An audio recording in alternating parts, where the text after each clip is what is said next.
আসসালামু আলাইকুম সুপ্রিয় দর্শক মণ্ডলী, কেমন আছেন আপনারা? দেশ ও দেশের বাইরে যে যেখান থেকে আজকের এই প্রতিবেদনটি দেখছেন সকলকে স্বাগত জানায় আশার আলো এগ্রো চ্যানেলের পক্ষ থেকে। আপনারা তো জানেন আশার আলো এগ্রো চ্যানেল সর্বদা সবুজের সাথে, সেই সঙ্গে কৃষকের পাশে। আজকে একটা গুরুত্বপূর্ণ বিষয় আলোচনা করব। বিশেষ করে এখন বর্ষাকাল যদিও চলে এসেছে, কিন্তু বৃষ্টি হচ্ছিল বেশ কিছুদিন থেকে, অফও আছে। তো যেহেতু এখন বৃষ্টি হচ্ছে না, তো এই ফাঁকে একটু সময় পাওয়া গেল। যারা এই পরিচর্যাগুলো আগে করে নিয়েছেন তাদের বিষয়টা তো আলাদা।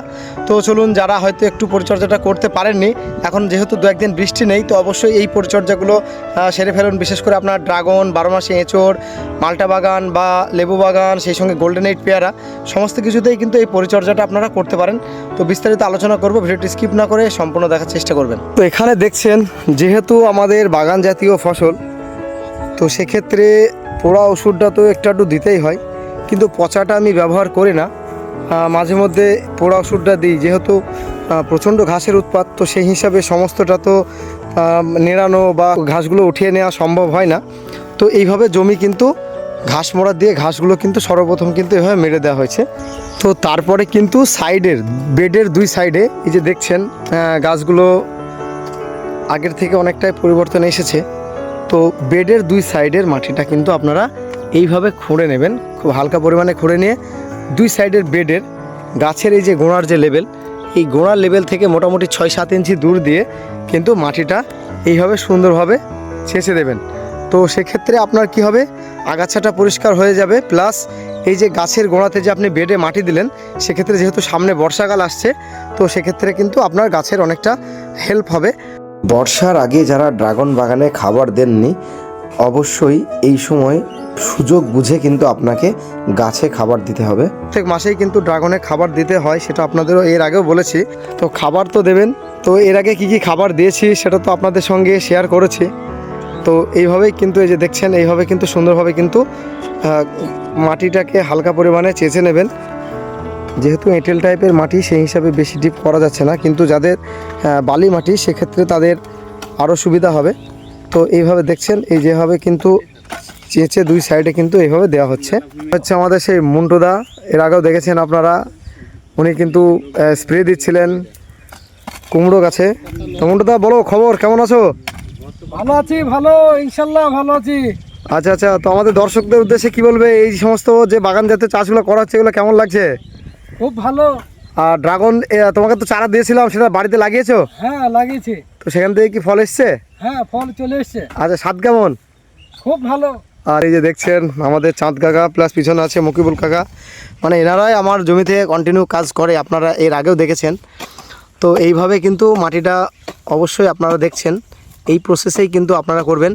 আর বেলে দোআঁশ মাটি হলে সেক্ষেত্রে আপনাদের কুপাতে কিন্তু অনেকটা সুবিধা হবে। যদিও আমাদের একটু আমাদের এই মাটিটা এঁটেল হওয়ার জন্য একটু অসুবিধা হচ্ছে নাকি? এঁটেল মাটি খুব শক্ত হয়ে গেছে। আচ্ছা আচ্ছা, আর কোপ বসছে না, বালি মাটি হলে সব থেকে ভালো হয়। আচ্ছা, দোআঁশলা মাটি হলে আরো ভালো হয়। এবার এখন যেহেতু মানে বর্ষা বৃষ্টি তো হতে চলেছে, সেক্ষেত্রে মাটিটা আরও বেশি শক্ত হয়েছে না? হ্যাঁ হ্যাঁ, এভাবেই সুন্দরভাবে কিন্তু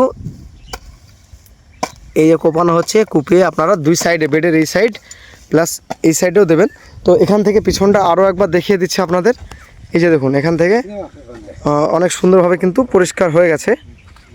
বেশ কিছু পরিচর্যা এই সময় আপনার বর্ষাকালে আছে, আর বিশেষ করে ড্রাগন বাগানে, সেটা হচ্ছে আপনারা অবশ্যই মাসে অন্তত 3 দিন, মানে 10 দিন পর পর ফাঙ্গিসাইড এক রকমের দেবেন না। এর আগেও আপনাদের বলেছি, বিভিন্ন রকম ফাঙ্গিসাইড আপনারা অল্টারনেটিভভাবে দেবেন। কখনো অ্যামিস্টার টপ দিতে পারেন, তারপরে কখনো কাজুকি, আমি বিভিন্ন গ্রুপের আমি ফাঙ্গিসাইড কিন্তু ব্যবহার করি। তো ধানুকা থেকে শুরু করে যে কোনো একটা ভালো ব্র্যান্ডের বা বায়ারের আছে, তো সেক্ষেত্রে আপনারা ব্যবহার করবেন একটা ফাঙ্গিসাইড অন্তত মাসে 3 দিন। আর তার সঙ্গে ব্যবহার করবেন কীটনাশক অবস্থা দেখে। যদি দেখেন যে গাছে পোকার উপদ্রব হচ্ছে বা গাছে পোকা উৎপাত করছে, লেদা পোকা থেকে শুরু করে বিভিন্ন রকম পোকায় লাগে ড্রাগনে, তো সেক্ষেত্রে তখন আপনারা অবশ্যই কীটনাশকটা ব্যবহার করবেন। ফাঙ্গিসাইডটা গেল, পেস্টিসাইডটা গেল।